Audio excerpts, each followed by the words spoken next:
We've got 6 more whiskeys to review for you in 6 minutes.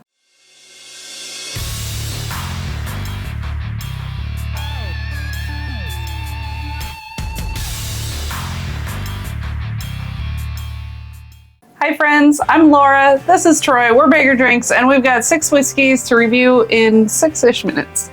First bottle we've got is the Angel's Envy Triple Oak. Coming in at about $75. I found this at a Costco near us. Saw that it was something new, had to grab it. 92 proof. It says it is Kentucky Straight Bourbon Whiskey finished in a blend of Hungarian, Chinkapin, and French oak barrels. It's definitely oaky on the nose. Sweet oak though. Yeah, it smells great. It's super sweet.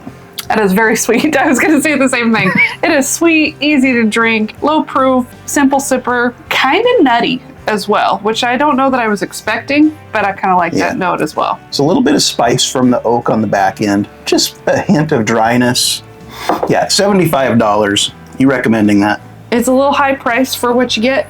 I feel like Angel's Envy downfall is, one, they're low proof, and their stuff is overly finished and it's expensive. So $50 for the port finish, $90 for the rye. This sits right between them at $75. I'm going to not recommend it based on the price proof. It is good. It's crushable. It's very good. But do you want to crush a bottle that costs $75? Probably not, but I like it. Yeah, it tastes good. Next, we've got the Tin Cup 14er, talking about mountains that are 14,000 feet tall, also 14-year-old whiskey. So it's a play on words. So it comes in a cool package, a little tin. It's got the little... It's a different color. Yeah, this one is kind of a coppery looking color, but it's their shot glass. So as far as the package goes, I'm going to give it a thumbs up. And who doesn't like a 14-year whiskey? It smells fruity. I enjoy the nose. Yeah, this was $69, by the way. So it's low proof, like really low proof. 84 proof. But the price at $69 for a 14-year-old whiskey, great value for that. Yeah, so I feel like it's aged very well. There's no bitterness. Nope. It's very sweet oak. It's a little spicy, but it's so thin. I'm disappointed that this is only 84 proof. Like a spicy vanilla finish for me, if that makes any sense at all. It's got a ton of vanilla. Very enjoyable. Wish it was a little thicker, a little higher proof. For the price and what you get, I'm a recommend. I'm struggling to find or to even think of a better tasting sub 90 proof whiskey. This is really good tasting. Fantastic tasting. But again, do you want to spend $70 for an 84 proof whiskey? If this is the only pour you're going to have in a night, I think it's fantastic. Next, we have the Wild Turkey Jimmy Russell's 70th anniversary, aged 8 years old, 101 proof. Paid about $50 for it in the state of Oregon. That's out the door. I definitely get that earthy Wild Turkey funk on the nose. Weird funk on a turkey. There's some cherry in there, some cinnamon. It really shines on the palate.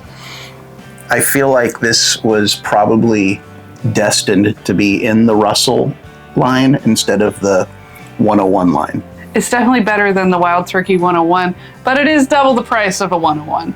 It is a special release. It's limited. According to Wild Turkey, it's a massive release. Don't pay secondary for it, guys. Be patient. It'll show up on a shelf near you. Would you buy it again? Are you planning to buy a backup? If I see another one in the store, I will definitely buy a backup. Next, we've got a Jack Daniel's Hero Selection. This is a single barrel proof rye. It is 136.4 proof.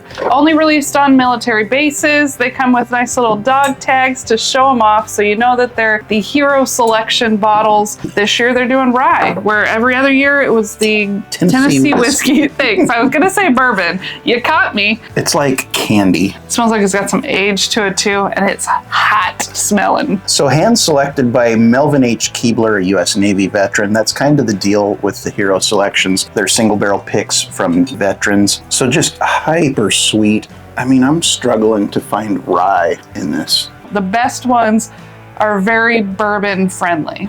Yeah, and this one is right in that vein. It's super sweet, super fruity, dark, decadent. It's like fruit candy.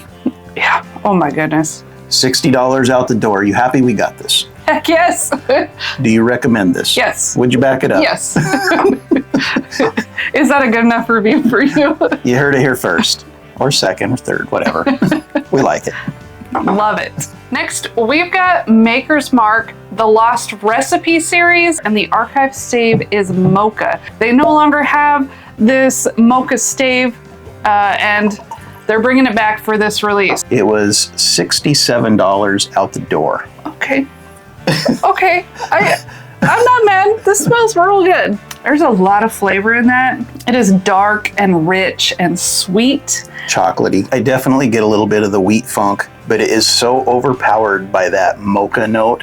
This is decadent. I feel like it's chocolate and caramel. Like that's what I'm getting, and a lot of sugar. 111.9 proof. It's spicy. It's drinking all of that proof. The flavor is so intensely good. This is one of my favorite makers I think I've had. 67 out the door. Are you mad at the price? I'm mad you didn't get two. There you go, guys. This is a recommend. Next, we have a Maker's Mark Cellar Age. This is the 2024 release, so it's 15% whiskey that's 12 years old and 85% whiskey that's 13 years old. It was $239. It's a little more than MSRP, but that's retail in the state of Washington. So that is like cherry for days on the nose. Yes, it's definitely fruity. Some white powdery pink bubble gum. It doesn't smell like there's not a ton of oak notes on the nose. It's mostly fruity. It's got a great mouthfeel. It is oily. It's 119 proof, so it is a bit higher than a lot of their stuff. They usually lean around 110. The cherry really shines. It sure does. It drinks like an LE for sure. I like it quite a bit.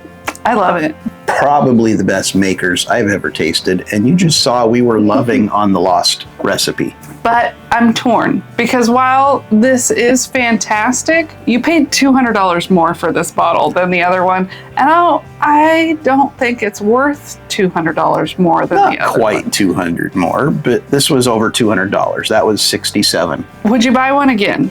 No, I would not. This bottle's going to last us a few years. I don't think I need two of them on the shelf at that price. So I hope you enjoy this format. We're just going to continue it for a while because we have so many bottles to review. Thank you for watching it. Let us know what you think about these bottles, if you've had any of them, and we'll see you again soon. Cheers.